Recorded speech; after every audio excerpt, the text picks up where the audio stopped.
하나님 말씀 보겠습니다. 하나님 말씀은 이사야 53장 1절에서 6절까지 말씀이 되겠습니다. 찾으신 줄 알고 제가 한 절이고 여러분 모두 한 절이고 교독식으로 하나님 말씀을 봉독하겠습니다. 우리가 전한 것을 누가 믿었느냐? 여호와의 팔이 누구에게 나타나느냐?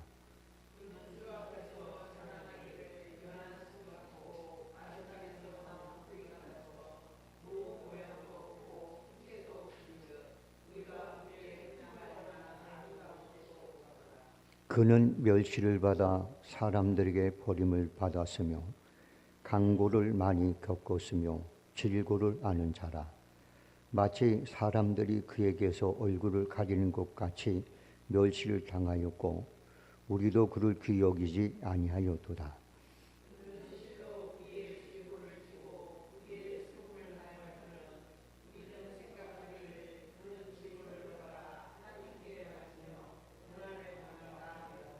그가 찔림은 우리의 허물 때문이요 그가 상함은 우리의 죄악 때문이라.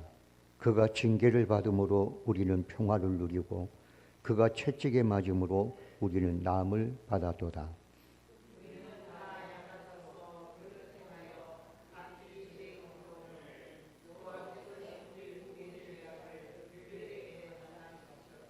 아멘. 기도하겠습니다. 좋으신 하나님, 오늘도 주님 전에 나와서 이렇게 하나님 앞에 모여 하나님을 사랑하는 사람들과 더불어 하나님을 찬양하고 하나님 앞에 예배하는 시간 주심을 감사합니다. 오늘 베델 찬양단의 찬양을 기뻐 받으신 하나님, 저들의 삶에 은혜를 베풀어 주셔서 평생의 주의 선하심과 인자하심과 복 주심이 아버지 되심이 체험되어지는 삶으로 인도함 받게 주옵소서. 이 자리에 동참한 모든 성도들에게도 주의 은혜가 날마다 달마다 시간마다 함께하므로 많은 사람들 앞에 하나님의 자녀가 누려야 될 복을 받아 누리는 삶을 증거하는 증인 되게 하시옵소서. 이종의 말씀을 전합니다.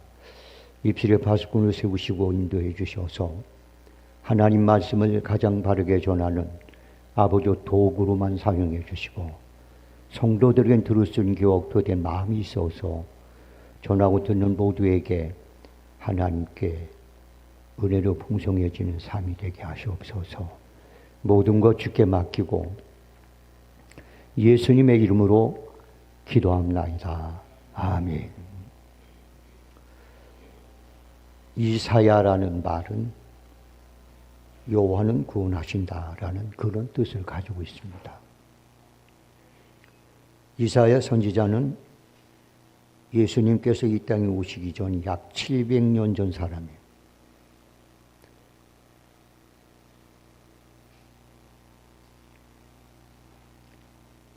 그런데 그가 700년 전에 외쳤던 이 본문의 말씀이 성경 어디를 봐도 이것만큼 완벽하게 예수 그리스도의 사역에 대해서 말씀한 데가 없어요. 그러니까 이 이사야 53장의 1절에서 6절의 말씀은 성경에서 가장 완벽하게 예수 그리스도의 사역에 대해서 말씀하고 있는 거예요. 이제 이게 700년 전에 예언된 말씀이라는 거예요. 우리는 5분 후에 일어날 일도 모르잖아요. 꽤나 잘 전문가라는 사람들이 요즘 주식이 핫한데 주식이 이럴 거다 저럴 거다 얘기해도 그게 맞지 않을 때가 얼마나 많습니까?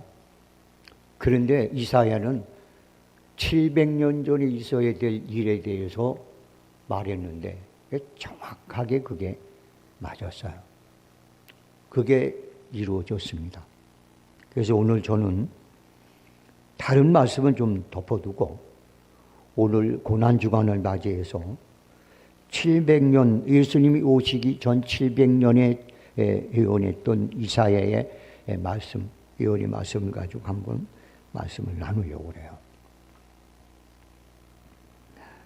오늘 본문의 말씀에서 이사야는 뭐라고 말했느냐? 예수님은 매우 천박한 환경에서 태어났다라는 것을 말하고 있습니다. 여기 요즘 보면 흙수저, 금수저, 은수저 이런 얘기가 나와요. 이런 현대적인 어떤 그런 비유를 얘기한다면 예수님은 금수저도 아니고 은수저도 아니고 흙수저도 아니고 쓰레기통에서 나오신 분이에요.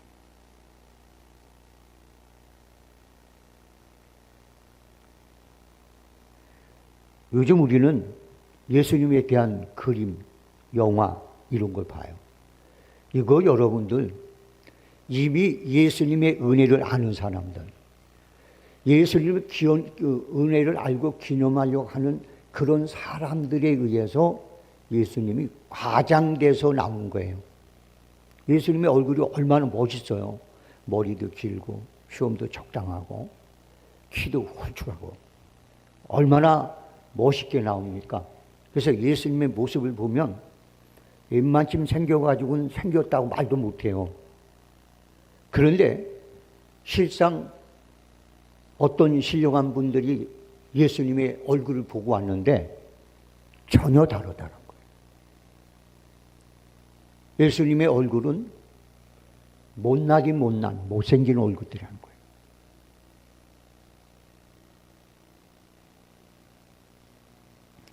오늘 여러분들 예수님의 모습에 대해서 그분의 얼굴에 대해서 뭐라고 표현했는지 한번 보겠습니다. 이사야 53장 2절이죠. 마른 땅에서 나온 줄기 같아서 고운 모양도 없고 풍채도 없은즉 우리 보기에 흠모할 만한 아름다운 것이 없도다. 아무리 눈을 씻고 봐도 예수님의 모습에서는 우리가 흠모할 만한 그런 모습을 발견할 수가 없다는 거예요. 이게 예수님의 모습이에요. 그래서 예수님의 모습을 보면 아무리 못생기고 흙수저로 태어난 사람도 예수님을 향하여 제가 그래도 예수님보다 낫네요, 이렇게 말할 수 있는 그런 상태로 예수님이 이 땅에 오신 거예요.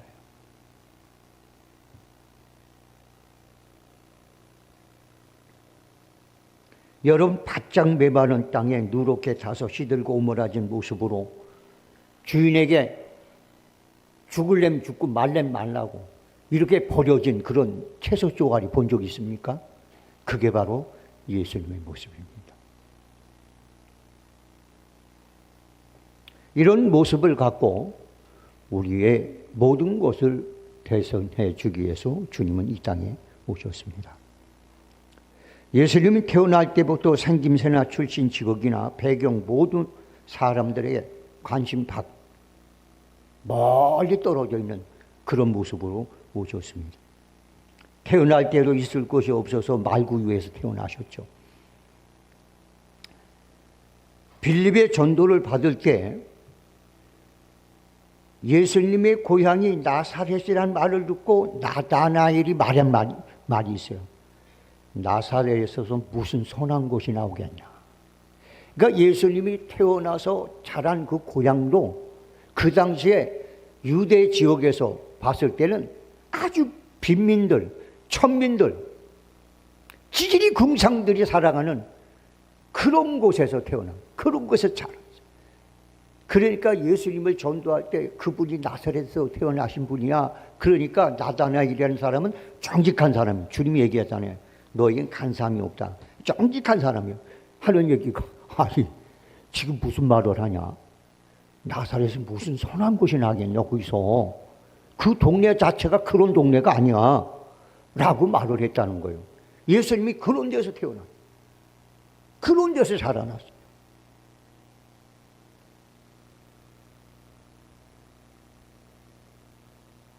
그것뿐만 아니에요. 마가복음 6장 3절로 이하의 말씀에 보면 어떤 내용이 나옵니까?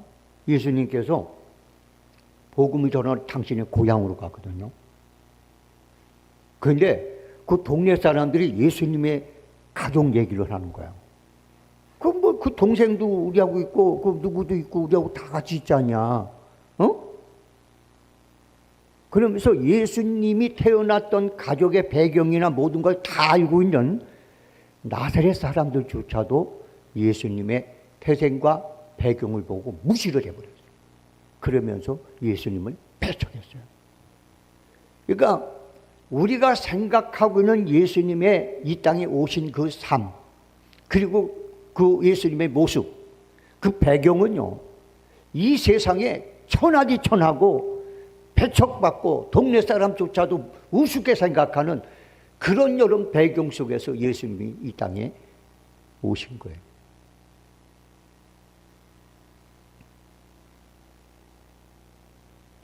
가끔 가다 보면 뭐 예수님께서 옷을 말이야 다 입은 게 막 얼마나 멋있어요. 그 여름 다 거짓말이요.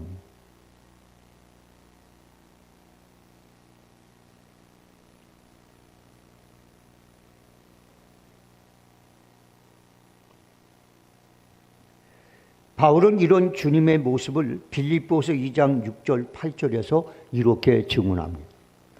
그런 근본 하나님의 본체시나 사람과 동등됨을 취할 것으로 여기지 아니하시고 오히려 자기를 비워 종의 형체를 가져 사람들과 같이 되었고 사람의 모양으로 나타나셨음에 자기를 낮추시고 죽기까지 복종하셨으니 그 십자가에 죽으십니다. 그러니까 높고 높은 보좌를 버리고 이 세상에 가장 천박하고 가장 낮고 가장 배척받는 그 자리까지 내려오셔서 거기서 살다가 십자가에 달려 죽어버렸다는 거예요. 그게 예수님의 모습이에요.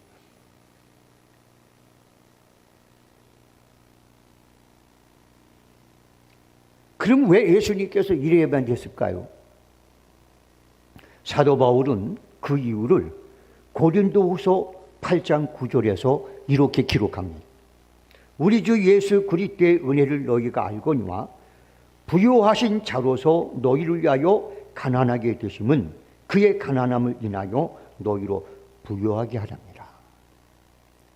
하늘의 모든 영광과 그리고 아름다움을 다 버리고 이 땅에 천박하고 천박 곳에 같은 곳에 내려오셔서 그 여러분 지지공상 같은 인생을 사는 이유가 뭐냐?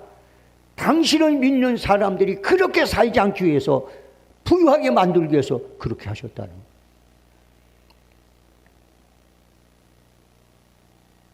그래서 역사를 보세요. 기독교를 국교로 맞이했던 나라들은 그 당대에 다 뭐예요? 최강국.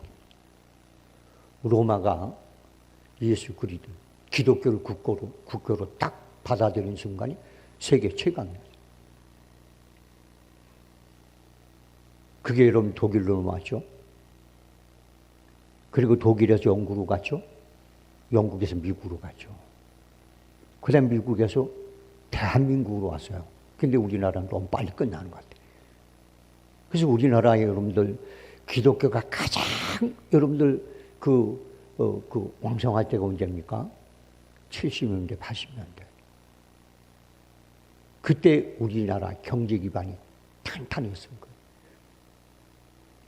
세계 역사를 보면 이 주님을 믿는 나라들, 자기 국교로 만든 나라들은 전부 다.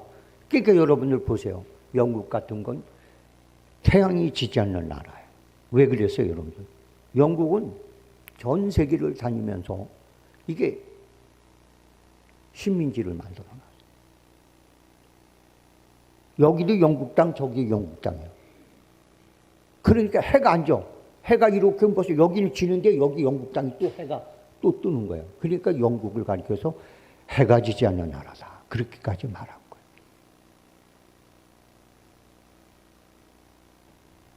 사랑하는 성도 여러분들, 그런데 우리 모습은 어떤가요?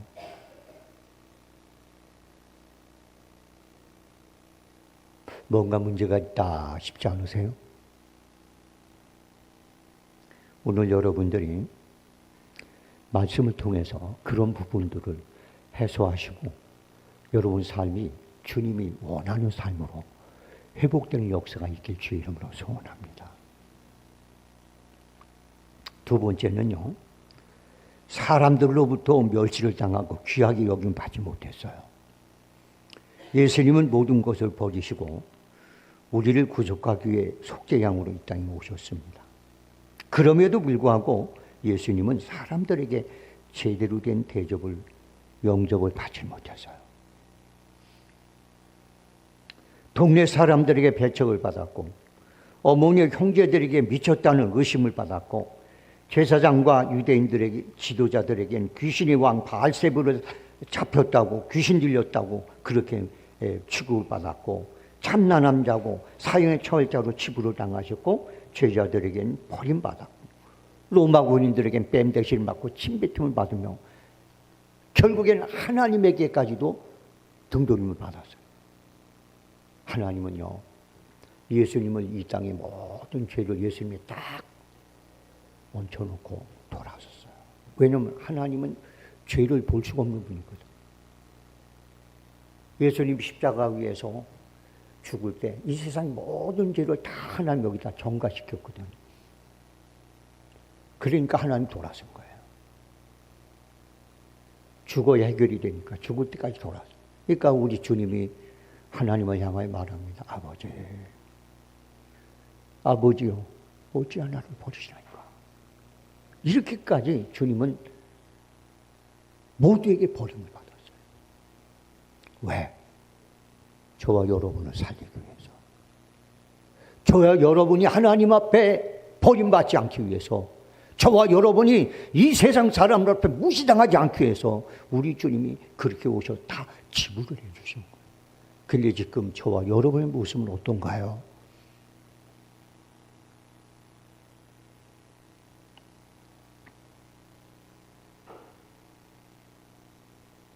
오늘 이사야는 3절에 이렇게 말하죠.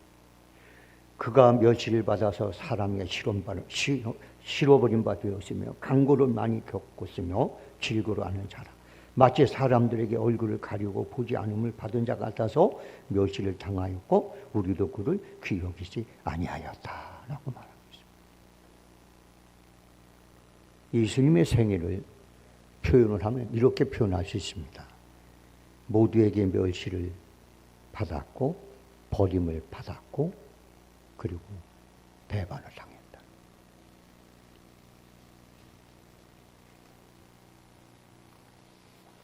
철저하게 버림받고 멸시당했던 삶, 그것이 예수께서 우리 때문에 당해야만 했던 아픔이었습니다.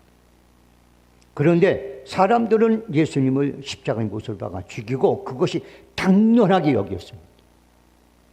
오늘 4절의 말씀에 보니까 그는 실로 우리의 질고를 지고 우리의 슬픔을 당하였거늘 우리는 생각하기를 그는 징벌을 받아서 하나님께 맞으며 고난을 당한다 하였느니라. 우리 때문에 그런데 우리는 글쎄 자기가 문제가 있어서 그렇다는 거예요. 그래서 유대인들은 어떻게 해요? 이 예수를 십자가의 못을 박아 죽이면서 하나님의 뜻이라는 거예요.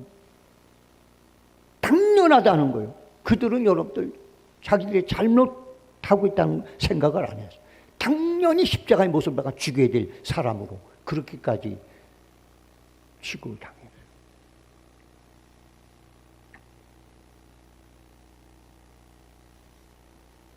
여러분들 잠언서 16장 25절에 이런 말이 있어요. 어떤 길은 사람 보기에는 바르나 필경은 사망의 길이니라. 유대인들은 예수를 잡아 죽이는 게 옳은 줄 알았어요. 그래서 십자가의 못을 박으라고 소리 질렀어요. 근데 필경은 그게 죽음의 길이었습니다. 여러분들 예수님을 얼마나 귀하게 여깁니까? 여러분 예수님을 얼마나 사랑하십니까? 여러분들 예수님을 귀하게 여기고 사랑하는 사람들은요, 자기 생명보다도 더 주님의 일을 소중하게 여겨요. 그런데 우리는 우리의 신앙의 모습을 통해서 예수님을 세상보다 덜 사랑하는 것을 나타내요. 우리의 삶을 추구하며 살아가는 모습을 통해서 예수님은 내 인생보다는 좀 덜 귀합니다. 이런 것을 보여주고 있어요. 그래서 야고보서 기자는 이렇게 말합니다. 나는 행동으로 믿음을 보이겠노라. 너는 뭘로 보이겠느냐. 여러분 행함이 저 사람은 예수가 제일이야, 저 사람한테는. 이런 행동으로 비춰진다면 여러분은 예수님을 귀하게 여기는 거예요. 그런데 여러분은 쟤 교회다. 쟤는 뭘 일 있으면 교회도 안 나가지.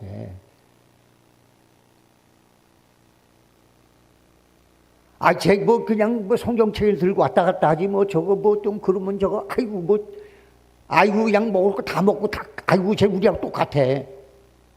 취미생활이에요. 예수님이 귀하게 여기는 게 아니에요.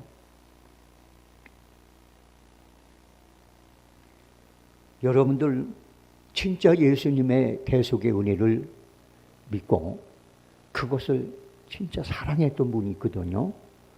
많아요. 히브리서에 보면 13장에 많이 나와요. 굉장히 대표적인 분 중에 한 분이 사도 바울이거든요. 그분은 사도행전 20장 24절에 이렇게 말합니다. 내가 달려갈 길과 주 예수께 받은 사명 곧 하나님의 은혜를 부름을 증언하는 일이 마치려 하면은 나의 생명조차 조금도 귀한 것으로 여기지 아니하노라. 자기 생명조차 귀한 것을 여기지 않아. 날마다 자기를 치고 자기를 죽이고 그리고 자기가 예수를 알기 전에 그 대속의 은혜를 알기 전에 자기가 자랑했던 것은 배설같이 버려버리고 그렇게 산다는 거예요. 그게 진짜 예수 그리스도의 대속의 은혜를 믿는 사람의 태도예요. 삶이에요.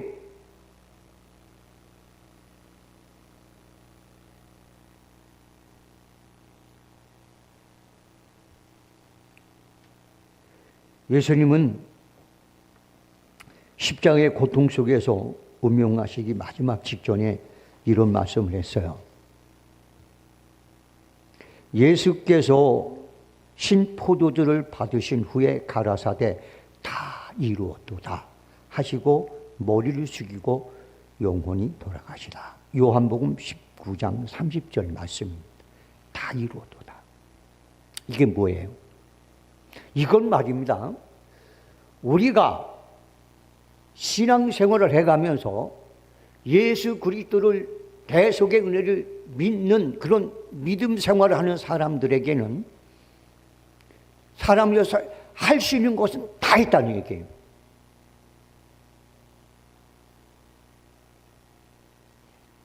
그거를 여러분들 이사야 선지자는 이렇게 말했습니다. 그가 찔림은 우리의 허물을 위하며 그가 상함은 우리의 죄악을 인함이라. 그가 징계를 받음으로 우리가 평화를 누리고 그가 채찍에 맞음으로 우리가 남을 입었도다.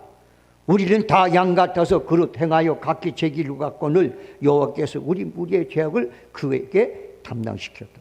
그러니까 우리의 허물, 우리의 죄악, 우리의 징계, 우리의 질병 이런 부분을 모두 다가 싹 탕감해버리는 일을 주님께서는 이뤘다는 거예요. 다 이뤘다는 거예요. 그게 주님이 마지막 십자가에서 한 거예요. 다 이뤘도다. 이게 저들이 징계받을 일 내가 다 받아줬고 저들이 멸시와 천대받을 일 내가 다 받아줬고 저들이 질병으로 고통당하는 일 내가 다 받아줬고 하나님 앞에 버림받을 일 내가 다 받아줬고 죄로 인하여 지옥 갈 수 있는 것 다 받아줬고 이제 내가 다 그거 대해서 다 받아서 내가 해결했다 이 얘기예요. 그리고 다 이뤘도다. 그리고 돌아가셨어요. 그런데요,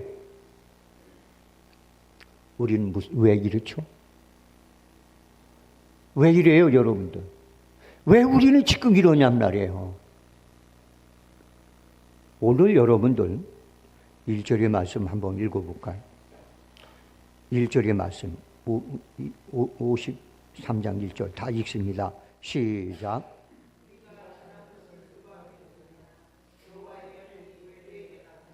믿음의 문제예요. 이사야는 내가 이렇게 얘기를 했어도 누가 믿겠느냐. 그런 믿음이 없으니 구원하신 여호와의 팔이 누구에게 나타나겠느냐? 이거예요, 여러분들. 여러분들 영적 세계에서 불멸의 법칙이 하나 있습니다. 믿음대로 되라. 내 믿음대로 되라. 이게 불멸의 법칙이에요. 소경이 주여 나를 구원하소서. 뭘 원하느냐? 눈뜨기를 원하느냐? 내가 할 줄 믿느냐? 믿습니다. 그러면 내 믿음대로 되라. 예수님이 기도에 대한 얘기를 하시면서 너희가 구하고 의심하지 않고 믿으면 그대로 되리라. 할렐루야. 믿음의 법칙이에요. 진짜 예수님이 나를 위해서 채찍에 맞고 진짜 예수님이 나를 위해서 죽어주셨고 낮아지셨고 징계와 그리고 모든 걸 다 받아주셨다는 것이 확실하게 믿느냐? 그렇다면 여호와의 팔이 너희에게 나타나서 너희를 다 구원하고 인도하고 축복하고 이끌고 역사해 주신다는 거예요. 할렐루야. 그런데 문제는 말만 믿는다는 것이 아니라는 겁니다. 우리 삶을 통해서 그게 보이잖아요, 여러분들. 솔직히 여러분들 뭐 주의 일하고 내 일하고 급한 게 내 일 있으면 우리가 여러분 누구 일을 먼저 해요? 나부터 하잖아요. 이 옛날에는 여러분들이요, 주일을 못 나오거나 뭐 이러면요, 이 중직 계신 분들은 미안해가지고 목사님 얼굴도 못 봤어요. 창피하고 막 그래가지고. 아, 근데 요즘은요, 주일날 뭐 안 나오고 그 다음날 아주 떳떳해요. 왜 안 나오셨어요? 아, 볼일 있어서 못 나왔어요. 아니, 뭐 그 결혼식 있어서 못 나왔어요. 아주. 아, 뭐 그리고 너무나 당당해요. 그 말은 뭐예요? 나는 예수님보다 결혼식이 더 귀하고요. 나는 주님의 일보다는요, 내 일이 더 급해요. 여러분, 이게 믿음이에요? 이건 아니잖아요. 그렇죠? 이건 아니에요. 이런 삶을 사는데 어떻게 이런 믿음이 없는데 여호와의 팔이 너에게 나타나겠느냐 말이에요. 여호와 팔이 나타나면 우리를 위기에서 건지시고 축복을 갖다 주시고 할렐루야, 우리를 보호해 주시고 우리를 이끌어 주시고 이런 팔이 나타나야 되는데 안 나타난다. 그래서 우리 주님 그래도 이사야에서 이런 말이 또 나오잖아요. 하나님 하시는 말씀, 내가 귀가 먹어서 너희 소리를 듣지 못함도 아니요, 내가 손이 짧아서 너희를 건지지 못함도 아니요, 너와 나 사이에 네 죄악의 뱀이 가렸기 때문이다. 그래, 하나님의 발이 능히 우리를 건지시고 우리를 구원하시고 우리를 축복하시는 전지전능한 손이라 할지라도 믿음이 없을 경우에, 죄악이 가렸을 경우에는 그 손이 우리에게 임할 수가 없습니다.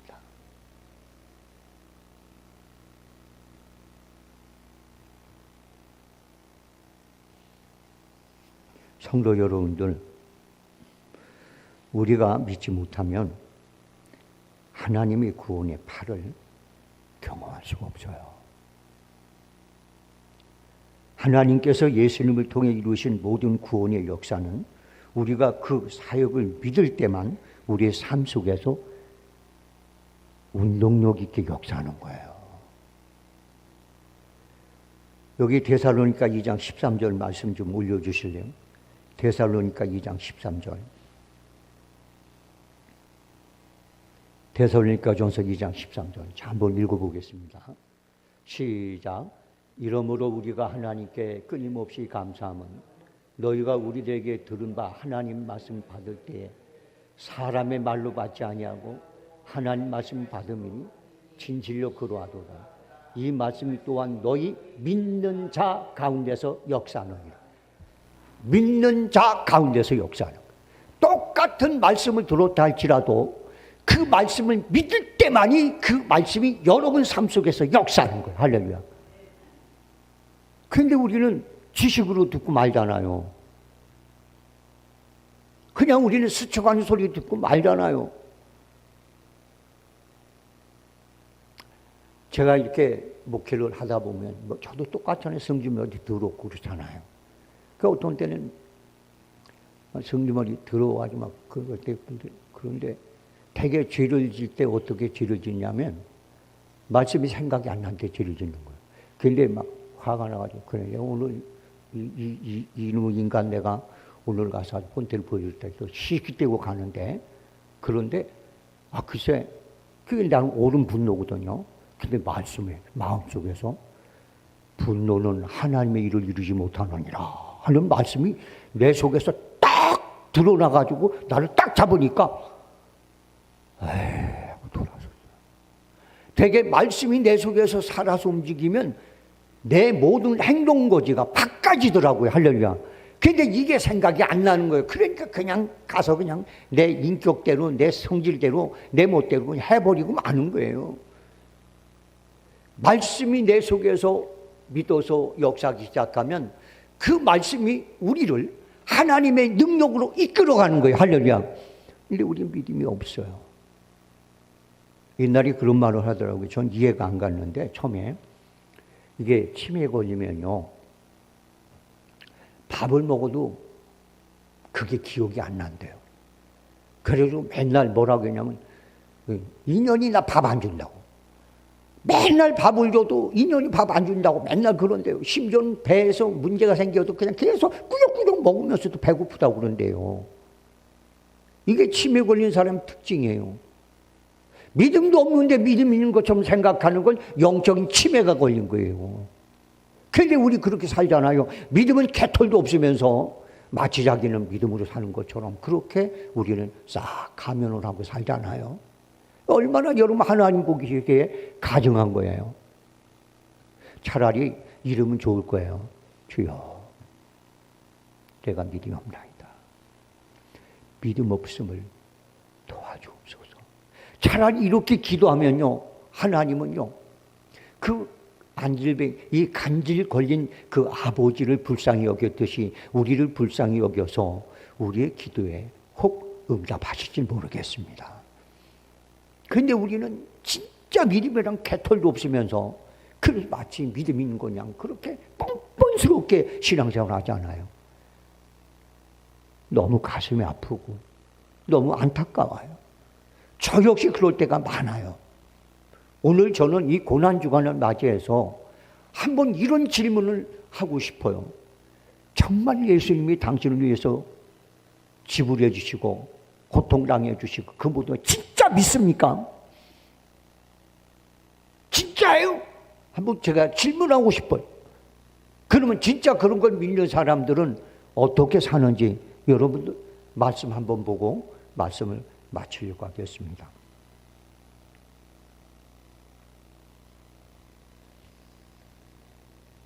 고린도후서 11장 23절로 27절 한번 올려주실래요? 고린도후서 11장 23절로 27절.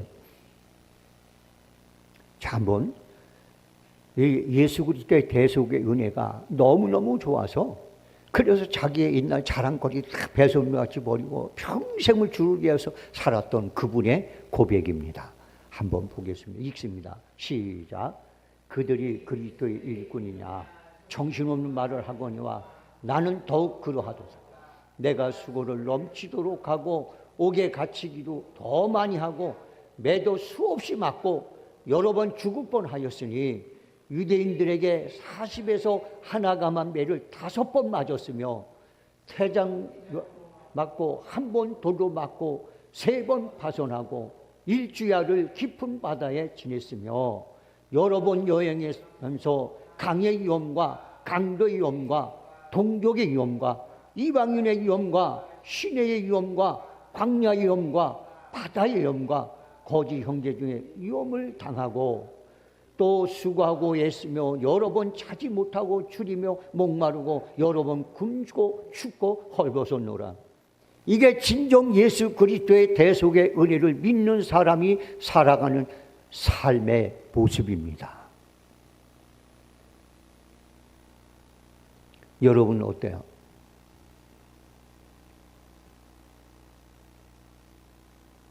한번 우리 자신을 오늘 제가 예수님의 고난에서 이런저런 얘기 다 이렇게 해도 한두 끝도 없겠지만, 제가 여러분들에게 오늘 간곡히 부탁하고 싶은 것은, 진짜 예수님이 우리를 위해서 대속해 주신 그 대속의 죽음을 진짜 믿느냐 이 말이에요.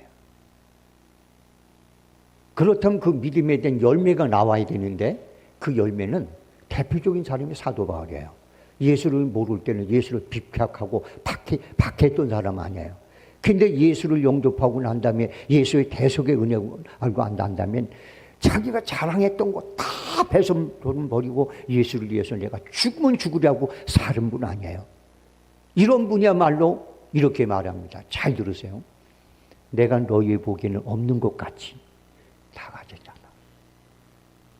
내가 너희 보기에는 약한 것 같이 나 강한 자야. 다만 이 예수 그리스도의 이 대속의 은혜를 다른 사람에게 전도하는 과정에서, 그 과정에서 내가 일부러 그렇게 사는 거야. 할렐루야. 내가 약한 채하고 사는 거고, 내가 없는 것처럼 사는 거고, 내가 대단한 자랑거리가 있는데도 다 배설같이 버리고 사는 거고, 내 오직 이 주님의 이 대속의 은혜를 온 세상에 다 전하고 싶어서 내 스스로 약하고 가난하고 그리고 힘든 것을 내가 선택하고 사는 거야. 이게 바로 사도 바울의 모습이었어요. 여러분들 어떻게 사세요? 한번 잘 생각해 보세요. 그래서 한번 이번 이 고난 주간에 우리 주님께서 저와 여러분을 보시고, 그래, 내 속이 다 시원하다, 좀 이렇게 주님이 말씀을 좀 하신 소리를 한번 들어왔으면 좋겠습니다.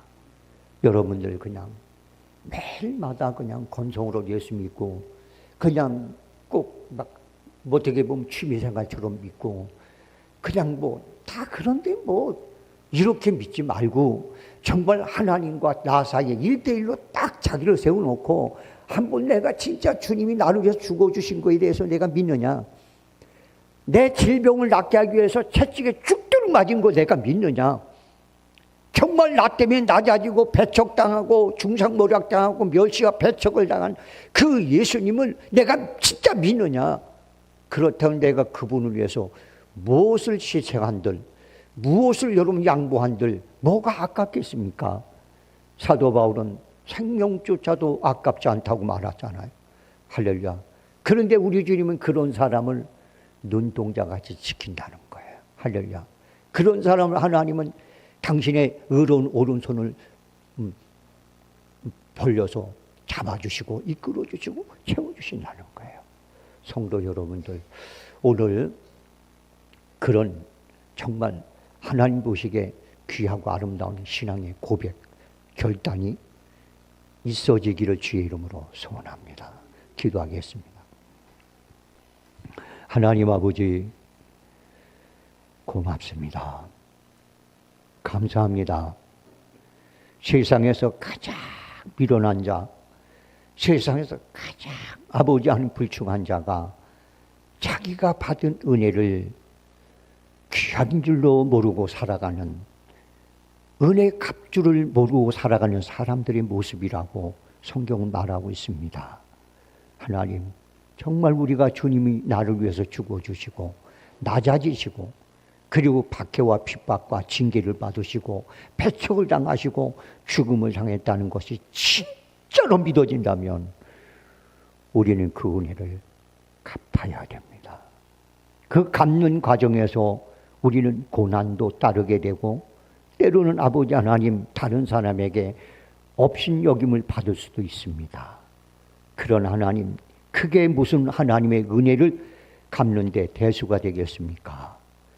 사도 바울은 내가 믿음을 지키고 신앙의 경주를 마치고 선한 싸움 싸웠으니 이제 후로는 영광의 면류관, 하나님의 이제 생명의 면류관이 내 앞에 준비가 되어 있고 기다린다고 말씀했습니다. 주여, 우리가 이 땅에 속한 사람이 아니라 하늘에 속한 사람일진데 그 하나님의 예비하고 준비한 것을 향하여 다른 박지로 할 줄 아는 지혜와 믿음으로 채워 주시옵소서. 모든 것 주께 맡기고 예수님의 이름으로 기도하옵나이다. 아멘. 다 같이 기도하겠습니다. 몸이 불편한 분들은 아픈 부위에 믿음으로 손 얹으시기 바랍니다. 마음에 서운한 소원을 품고 계신 분들은 가슴에 손을 포개 놓으시기 바랍니다. 하나님은 우리의 아버지입니다. 우리의 육신의 어머니가 우리를 잊을지라도 하나님은 잊지 않는다고까지 말씀하셨고, 우리의 이름을 당신의 손바닥에 새겨서라도 우리를 기억한다고 말씀하셨습니다. 오늘 그 하나님의 사랑을 우리는 믿습니다. 그 하나님의 약속을 믿습니다. 그 하나님의 전지전능한 능력을 믿습니다. 하나님은 우리에게 나는 내 모든 죄를 사하고 내 모든 병을 고치며 내 생명을 파멸해서 건지고 인자와 긍휼로 간을 씌우며 내 소원을 좋은 것으로 만족해서 내 청춘을 독수리같이 새롭게 하는 하나님이라고, 아버지라고 우리에게 약속하셨습니다. 우리는 그것을 믿습니다. 그리고 주님께서 우리를 대속해서 십자가에 지시고 죽도록 채찍에 맞음을 믿습니다.